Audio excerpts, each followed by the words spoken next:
Did you ever feel like you notice things that others completely miss? Like something small, almost invisible, but to you it feels loud. A slight change in someone's tone. A pause that lasts a little longer than usual. A smile that doesn't reach the eyes. And somehow, you just know, you can't always explain it. You don't have clear proof. But deep down, something tells you that what you're seeing on the surface is not the full story. And when you try to explain this feeling to someone, they look at you like you're overthinking. They say things like, you're reading too much into it. It's not that deep. You're imagining things. So you stop explaining. You stay quiet, but the feeling never goes away. Because the truth is, you're not imagining things. You're noticing things. And there's a difference. Most people go through life seeing what's obvious. They focus on what's directly in front of them. They listen to words and take them at face value. But your mind doesn't work like that. Your mind goes deeper. It observes, it compares, it connects, it questions, even when you don't want it to. You notice how someone behaves differently with different people. You notice how someone's energy changes depending on the situation. You notice when someone avoids a topic or changes it too quickly. And slowly, all these small details start forming patterns. Patterns that most people don't even realize exist. And once you see those patterns, you can't unsee them. That's why sometimes you feel like you're living in a different reality than everyone else. Because what looks normal to them doesn't feel normal to you. You see the gaps, you see the inconsistencies, you see the things that don't match, and it creates this constant sense of awareness. You're always alert, not in a loud way, but in a quiet, internal way. Your mind is always running in the background, analyzing, comparing, understanding. And that's exactly why you notice things others don't. But here's where it gets deeper. This ability didn't just appear randomly. Your brain didn't just decide one day to start noticing everything. It developed over time, slowly, silently, and most of the time, it comes from experience. Because when you've been in situations where things weren't clear, where people didn't say what they truly felt, where emotions were hidden, your mind learns to look beyond the surface. It adapts. It becomes sharper. It starts paying attention to the smallest details. Because those details matter. Because those details reveal the truth. And without even realizing it, you become someone who reads between the lines. You don't just hear what people say, you notice what they don't say. You don't just see what people show, you notice what they hide. And that changes everything, because once you start seeing the hidden layer of reality, the surface no longer feels real enough. You start questioning things more. You start analyzing situations more deeply. You start understanding people in ways they don't expect. And sometimes, you understand them better than they understand themselves.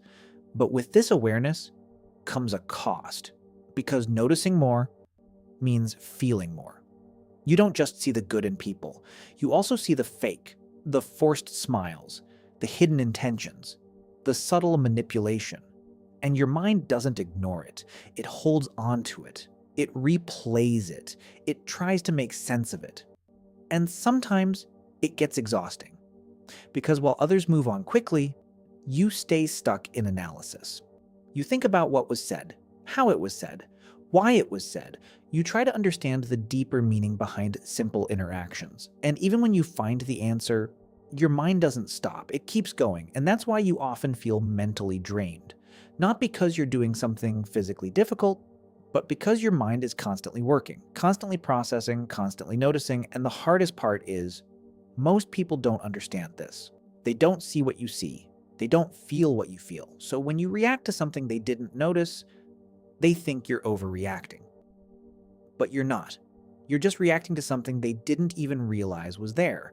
And that creates a gap between your perception and theirs. A gap that makes you feel different. Sometimes even misunderstood. And because of that, you start keeping things to yourself. You stop explaining.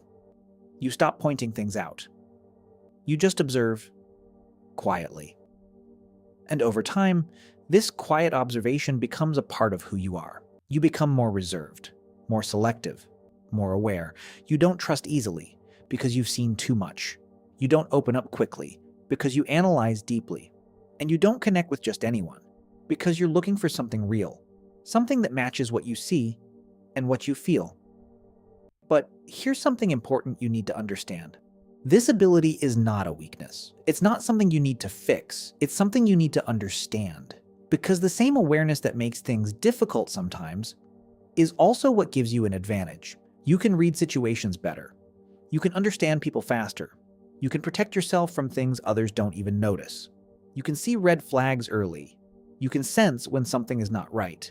And that awareness can save you from a lot, but only if you learn how to use it. Because if you don't, it can turn into overthinking, into stress, into mental exhaustion. So the goal is not to stop noticing. The goal is to control how much you let it affect you, to understand that not everything needs a reaction.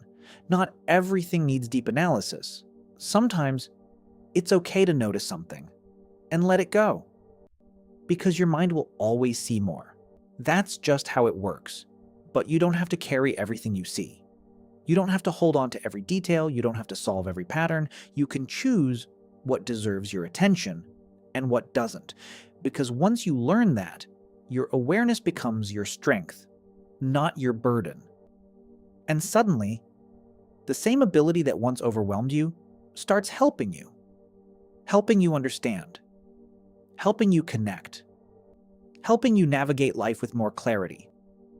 So if you've ever felt like you notice things others don't, if you've ever felt like your mind goes deeper than most, if you've ever been called an overthinker, maybe it's not overthinking.